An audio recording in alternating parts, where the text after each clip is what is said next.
मुंडे साहेबांवर प्रेम करणाऱ्या लोकांचा जर आपण एक साठा केला तर एक वेगळा पक्षच उभा राहील, इतकी मोठी ताकद मुंडे साहेबांच्या प्रेम करणाऱ्या लोकांमध्ये आणि एवढी मोठी संख्या आहे।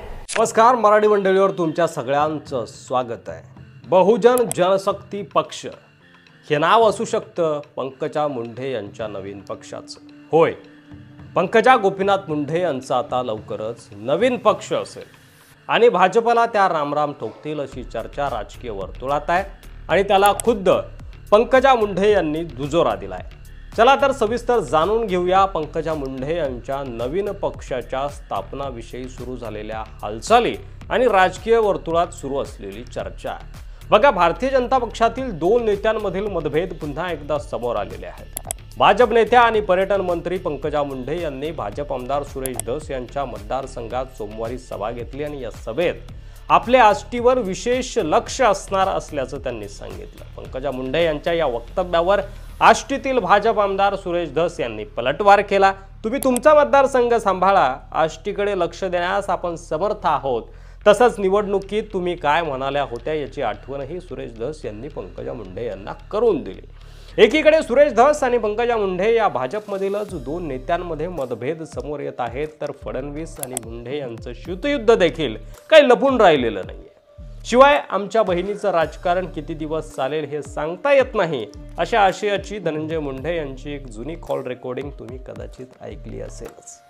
म्हणजे चारही बाजूंनी, चहूबाजूंनी पंकजा मुंडे यांना चक्रव्यूहात अडकवण्यासाठी आणि त्यांचं राजकारण संपवण्यासाठी प्रयत्न झाले हे नाकारून चालणार नाही। मध्यंतरी तर पंकजा मुंडे शिवसेनेत जाणार, राष्ट्रवादीत जाणार अशा देखील चर्चा होत्या, पण आता ती शिवसेना आणि ती राष्ट्रवादीच एकसंघ राहिली नाही, त्यामुळे आता त्या चर्चांना पूर्णविराम मिळालाय। महाराष्ट्राच्या पर्यावरण मंत्री आणि दिवंगत भाजप नेते गोपीनाथ मुंडे यांची कन्या पंकजा मुंडे यांनी नाशिक येथील एका कार्यक्रमात आता केलेल्या वक्तव्यावरून राजकारणात एक मोठी खळबळ उडाली आहे। जर माझे वडील गोपीनाथजी मुंडे यांचे चाहते एकत्र येत असतील तर मी नवीन पक्ष बनवू शकते, अशा आशयाचं वक्तव्य पंकजा मुंडे यांनी या कार्यक्रमात केल्यानंतर राजकारणात एक नवीन चर्चा सुरू झाली आहे। रविवारी नाशिक येथील स्वामी समर्थ केंद्राच्या एका कार्यक्रमात बोलताना पंकजा मुंडे यांनी स्पष्ट केलं की माझ्या वडिलांच्या समर्थकांकडे एवढी प्रभावी संख्या आहे, एवढी प्रभावी ताकद आहे की मी वेगळा पक्ष देखील स्थापन करू शकते। या वक्तव्यानंतर राजकारणात एकच खळबळ उडणं स्वाभाविकच होतं, कारण पंकजा मुंडे भाजपमध्ये मधल्या काळामध्ये नाराज होत्या, त्यांना डावललं गेलं, त्या दुसऱ्या पक्षात पक्षांतर करतील, दुसऱ्या पक्षात प्रवेश करतील अशा देखील चर्चा होत्या, मात्र तसं काही घडलं नाही। वारंवार पत्रकारांनी त्यांना या मुद्द्यावर प्रश्न देखील विचारले, मात्र त्या शांत होत्या आणि अखेर आता त्यांनी यावर एक टिप्पणी केली आहे। पंकजा मुंडे यांनी केलेलं हे वक्तव्य त्यांच्या वडिलांचा सन्मान करण्यासाठी त्यांनी केलं होतं की भाजपला अप्रत्यक्षपणे इशारा देण्याचा त्यांचा हा प्रयत्न होता, हे अद्याप स्पष्ट झालेलं नाहीये। तरीही पंकजा मुंडे यांच्या या वक्तव्यानं नवीन चर्चेला सुरुवात झाली आहे। नाशिक येथील या कार्यक्रमात पंकजा मुंडे यांनी हे देखील स्पष्ट केलं की गोपीनाथ मुंडे यांचे चाहते त्यांचा वारसा आणि त्यांच्या प्रेमामुळे त्यांच्याशी जोडले गेलेले आहेत। त्या पुढे म्हणाल्या की ते केवळ गोपीनाथ मुंडे यांची मुलगी म्हणून माझ्यासोबत जोडलेले नाहीत, तर माझ्या पित्याचे गुण आणि त्यांच्या प्रेमामुळे ते जोडलेले आहेत। पंकजा मुंडे यांनी केलेलं हे वक्तव्य त्या आपल्या वडिलांच्या राजकीय वारशाला किती महत्त्व देतात याचा दाखला आहे आणि त्यांचे समर्थक एकत्र येऊन मोठी राजकीय ताकद बनू शकते। त्या म्हणाल्या की गोपीनाथजींच्या चाहत्यांची एक पार्टी आहे।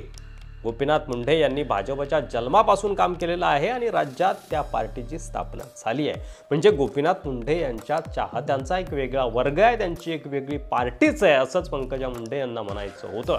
पंकजा मुंडे यांच्या या वक्तव्याची सत्यता आणि यामागचा त्यांचा उद्देश यावर मात्र भाजपच्या कोणत्याही नेत्यांना टिप्पणी अद्याप केलेली नाहीये।